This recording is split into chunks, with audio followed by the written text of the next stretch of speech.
Bonjour à tous et bienvenue dans le journal de l'emploi. Nous allons nous intéresser au marché de l'emploi avec Paul Barat. Bonjour. Bonjour Jérôme.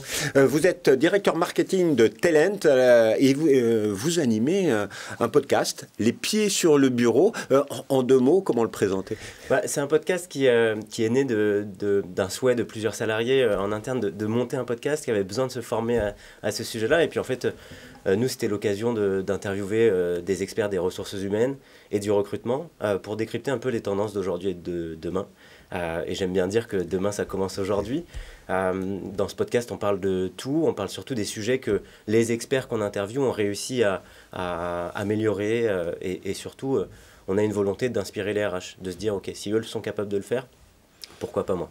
Parce que Talent est une société qui propose des services RH, c'est ça? Oui, exactement. Nous, on est une société qui est née de la fusion de 3 startups RH, Javelot, Recruity et Kiwi HR, qui sont en fait des logiciels RH qui accompagnent les équipes et les salariés sur tous les sujets du recrutement à la performance et aussi tout ce qui est administration RH. Voilà. Alors, vous êtes là parce qu'on voulait avoir votre regard aujourd'hui sur le marché de l'emploi, parce que on peut dire qu'il est en train de changer aujourd'hui. Oui, évidemment, on voit qu'il y a des tendances qui s'inversent entre le rapport candidat-entreprise. Nous, ce qu'on constate, on a sorti une étude très récemment sur l'analyse de nos données produits, notamment sur la partie recrutement, où on a analysé au global 250 000 offres, 8 millions de candidatures. Et on voit que effectivement la tendance s'inverse, mais le candidat a quand même besoin aujourd'hui que les entreprises répondent à ses attentes, soient claires sur différents sujets. On a parlé beaucoup du télétravail, de l'hybridation du travail. Et notamment sur ces sujets-là, on se rend compte que les entreprises doivent encore et toujours fournir plus de clarté au risque d'avoir de la déperdition de candidatures. On voit aussi que les candidats attendent des marques qui sont plus authentiques, notamment sur la marque employeur, qui arrive à exprimer clairement quelles sont les valeurs de l'entreprise, pourquoi un candidat devrait rejoindre cette entreprise-là. Mais à vous entendre, on a l'impression que les candidats sont de plus en plus exigeants et que les entreprises essayent de suivre et de répondre aux envies des candidats. Je pense qu'il y a un enjeu qui est aussi un peu différent, de se dire... Oui, il y a un marché de l'emploi qui est tendu. Donc on voit aujourd'hui que les entreprises reçoivent de plus en plus de candidatures, mais il y a un besoin aussi d'une meilleure qualification. Et c'est là où les entreprises ont du travail pour se dire, OK, l'objectif, ce n'est pas de recevoir 200 candidatures pour un poste, c'est de se dire que j'ai une marque employeur et une offre qui est claire et qui cible correctement les candidats intéressants. Donc, oui, il y a un marché qui est tendu, les candidats sont présents, les candidats postulent, mais les entreprises doivent s'adapter pour attirer les bonnes personnes. Alors, les entreprises doivent s'adapter, mais des entreprises aussi qui ont du mal encore à recruter, parce qu'il y a un problème d'adéquation entre le besoin de l'entreprise et la masse des candidats. Alors, c'est quoi les solutions qu'on peut proposer?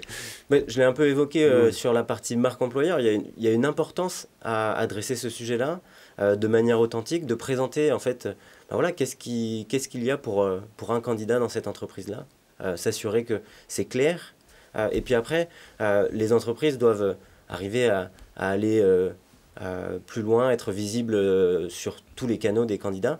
On parle notamment de la multidiffusion des offres que l'on peut faire, nous, dans notre logiciel ATS. C'est de se dire que on est capable d'être sur différents job boards. Les job boards qui comptent pour les candidats, donc qui sont adaptés en fonction des fonctions, des métiers, des générations aussi. Et puis se dire aussi qu'on est capable d'être présent sur des réseaux sociaux, notamment, pour recruter là où les candidats sont.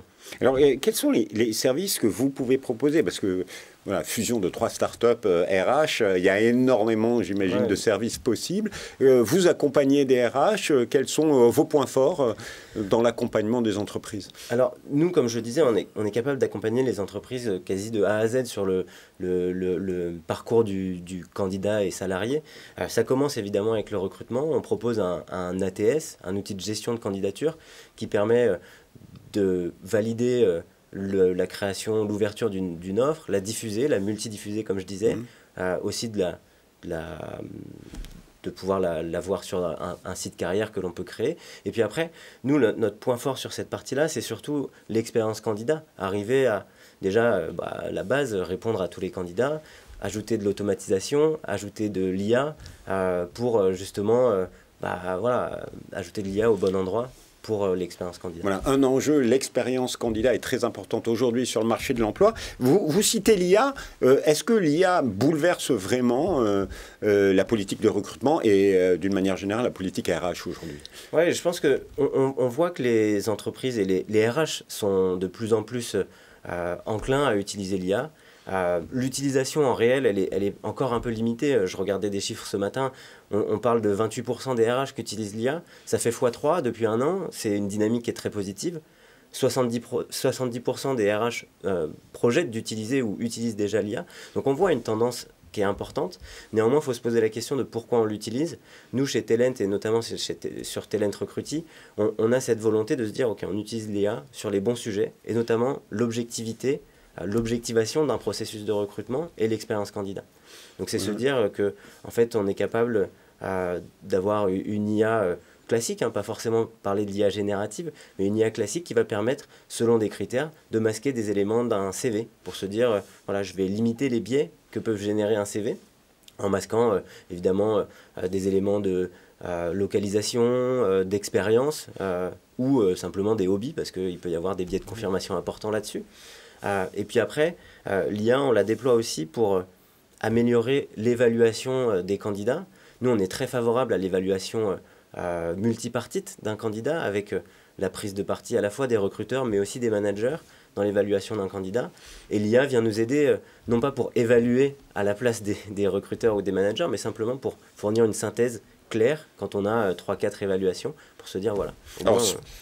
Alors, si je résume, aujourd'hui sur le marché de l'emploi en matière de recrutement, il faut de plus en plus s'intéresser à l'expérience candidat et puis il y a plein d'outils qui se développent au niveau de l'IA qui peuvent permettre d'offrir une meilleure adéquation entre offre et demande d'emploi. Oui, effectivement. Et puis c'est vrai que l'IA, il y a plein de sujets sur l'IA. On parle beaucoup de l'IA générative parce que c'est ce qu'on voit plus, nous, côté particulier. Mais en fait, l'IA, ça existe depuis longtemps. Il y a du machine learning depuis longtemps.